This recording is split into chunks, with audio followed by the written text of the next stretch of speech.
Those 19th century missionaries did more to subvert traditional China than any of their predecessors had done. The very presence of so many women missionaries would have ensured a great affront to traditional Chinese ideas about the relations between the sexes.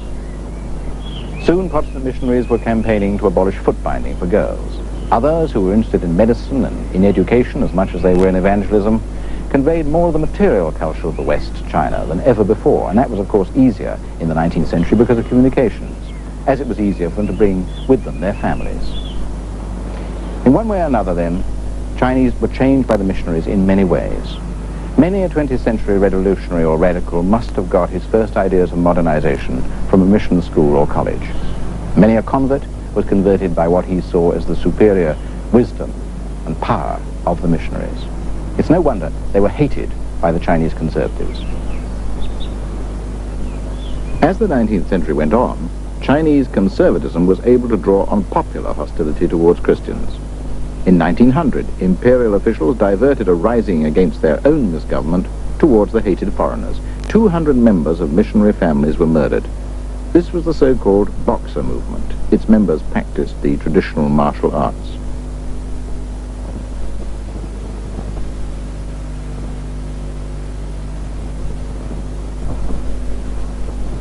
Its upshot was only armed intervention and a final humiliation for the dynasty.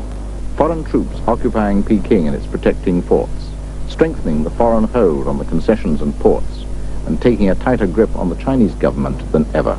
A huge indemnity was levied. There was even talk of a partition of the empire between Russia, Germany, France, and Great Britain.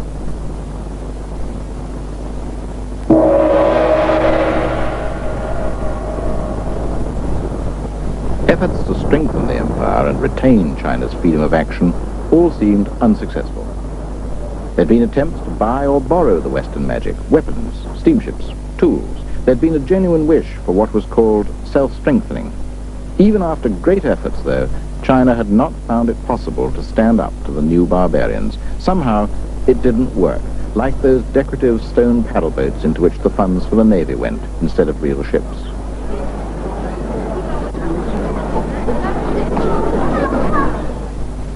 At the end of the 19th century, real power had for decades been in the hands of the Dowager Empress, a former imperial concubine. Under her, the dynasty seemed to have retracted into its shell.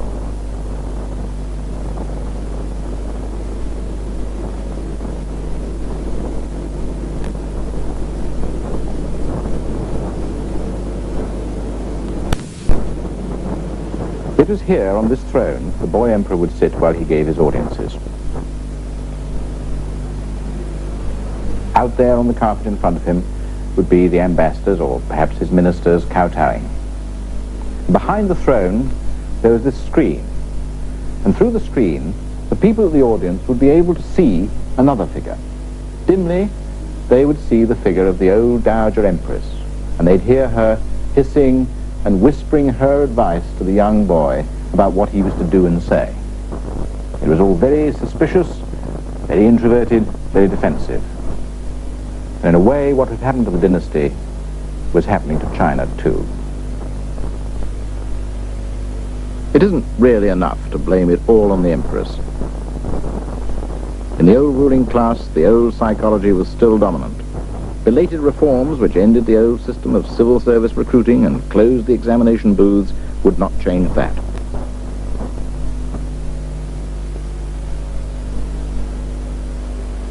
Though the old Dowager died, the old China still lived on, unable to meet the demands of the modern era.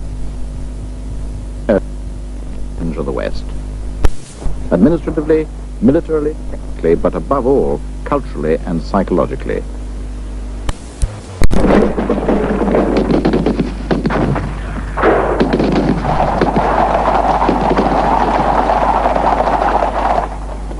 In 1911, the storm broke. 2,000 years of Chinese empire came to an end. A republic was proclaimed. Its first president was an old opponent of the regime, and he looked like a new sort of ruler, Dr. Sun Yat-sen, graduate of the medical school set up by the British in Hong Kong. This is the building in Nanking where on the first day of 1912, the first Republican government of China went into business on its own account. A few weeks later, the 6-year-old emperor abdicated. That seemed to be the end of a revolution which had begun in military risings in 1911. But what really and immediately changed? Certainly nothing much in the daily life of China's peoples. The same ruling classes were still in the saddle, challenged though they were going to be by soldiers, merchants, industrialists in the near future. There were many people who didn't want to abandon much of Chinese tradition. The solidity and structure of the family itself remained unshaken, the traditional integument of Chinese society. The position of the peasant at the bottom of the economic pile was still unchanged. So for a long time, China would have to continue to grapple with its past. 1911 didn't as much complete a revolution as open a new era of uncertainty, an era of debate about ways of modernization, about pace, models to follow, and who should carry it out.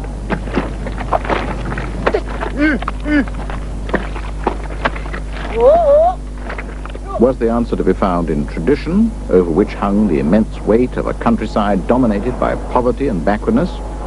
Or was it to be found in the new industries of the coastal cities, which provided new skills, new ideas, often financed by Western investment, but under Western direction and supervision?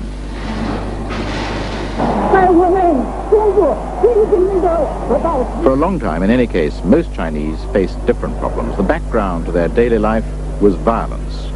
For nearly 20 years, China virtually dissolved into anarchy. With Western military advisors and techniques and modern weapons, warlords carved out their own little empires. For long periods, the central government, occasionally presided over by Dr. Sun Yat-sen, meant little for all the prestige he was to enjoy in retrospect.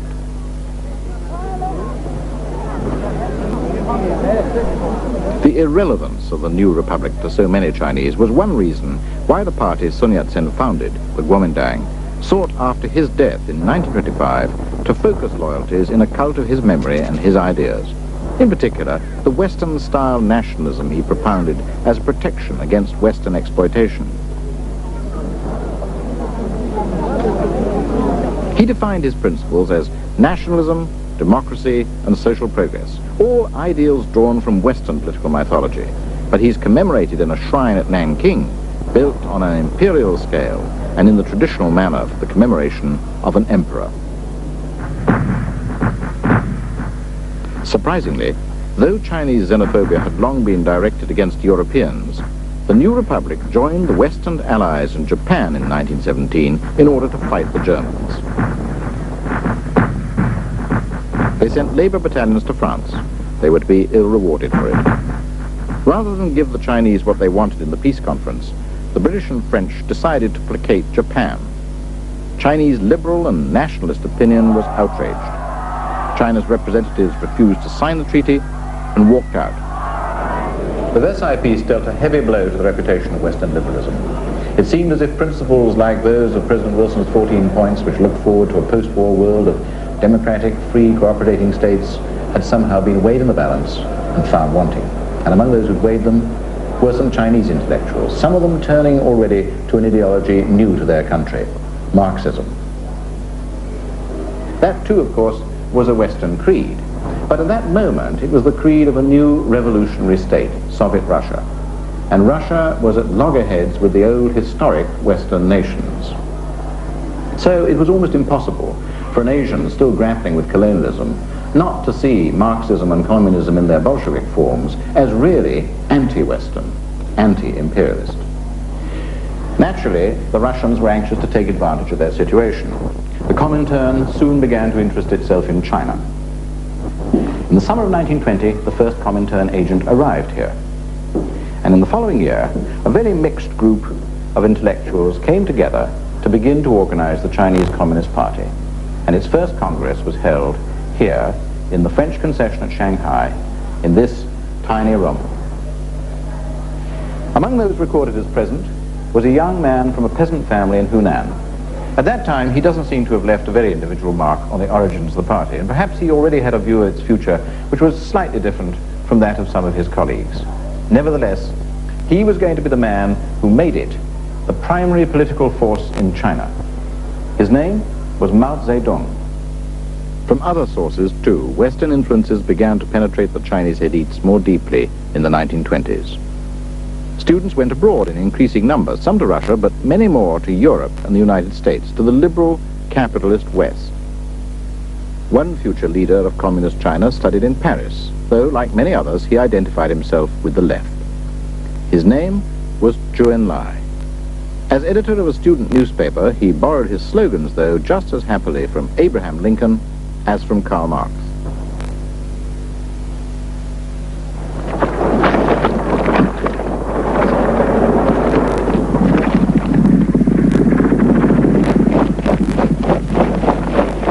After Sun Yat-sen's death, a young Moscow-trained soldier, Chiang Kai-shek, emerged as the dominant figure in the Kuomintang. Though they formally worked together for years, tensions gradually developed between the Kuomintang and the Chinese Communist Party. But there were tensions inside Chinese communism, too.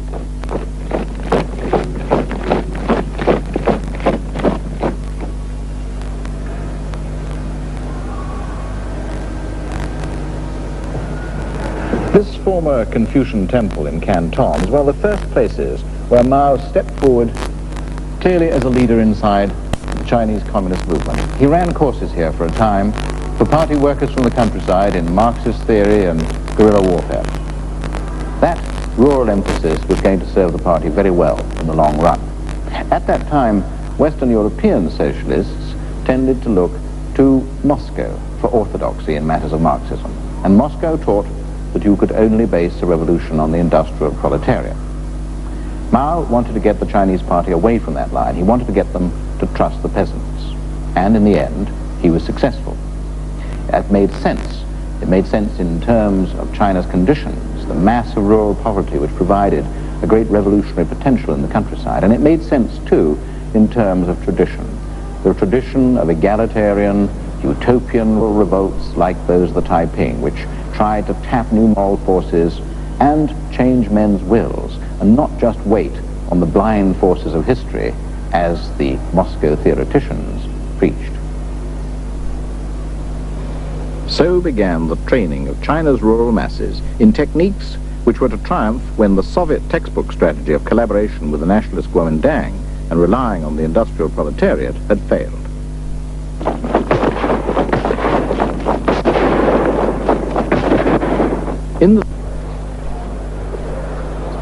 And once again up in the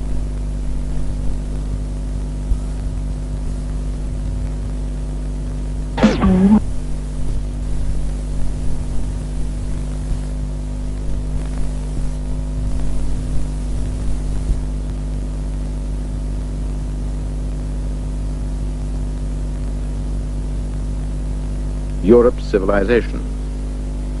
Most of the nations which signed the treaty, interestingly, were non-European. The days of a European hegemony in a narrow political sense were over. But out of Versailles was born one promising outcome.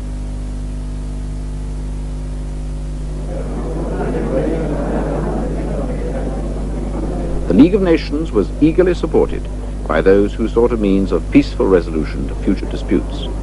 But though the League was virtually Wilson's brainchild, the United States did not take a seat at Geneva. The Americans went home. They did not ratify the peace either. Americans turned their back on Europe, leaving its debt-ridden nations to their post-war troubles.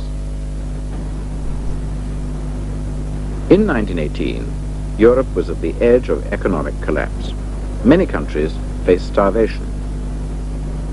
Once the immediate emergency was past, a brief boom swiftly faded away to reveal that the structure of the old pre-1914 economy was in ruins. Industry had been starved of investment during the war. The breakdown of transport had cut it off from its old markets, as well as its raw materials. And now there were new barriers, new political boundaries, carving out peoples once under the same ruler. Often this created resentful minorities. With grievances fueled by economic privation and the bitterness of defeat, they were ripe for exploitation by agitation and revolutionaries.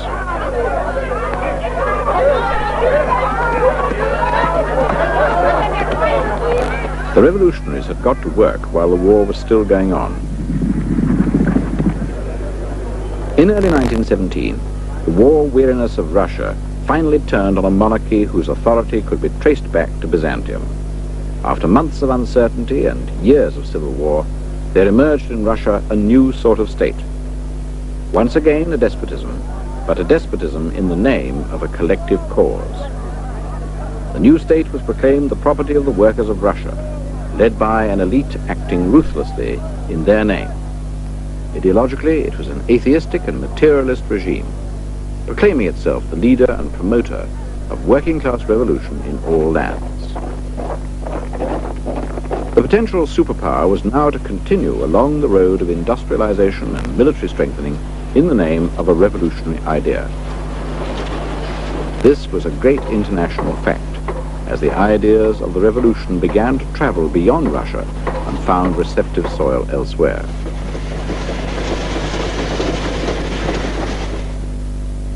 It was at Baku, on the shores of the Caspian Sea, that there took place under Russian patronage a Congress of Peoples of the East. Here were assembled new actors, or would-be actors, seeking to push aside the imperial masters who had dominated their homelands for so long. Lenin had always assured his followers that there was an immense revolutionary potential among the subject populations of the Asian empires. In India, Burma, Malaysia, Indochina, China itself, Indonesia, there were hundreds of millions of colonial subjects, some of whom were beginning at last to think that it might be that the current of history had turned. The tide which had carried the Europeans to world domination was perhaps going to be reversed at last. In England, for example, in 1924, a great empire exhibition was held at Wembley. The King and Queen twice went to see it. It seemed to suggest that nothing had really changed, that peace and confidence had returned after victory. England's monarchy and institutions seemed untroubled. The economy was at last showing signs of recovery, and the empire was intact, and even a little larger than in 1914. The King Emperor's viceroy still ruled in India. The greatest imperial possession of all, the Raj, still looked as solid as ever.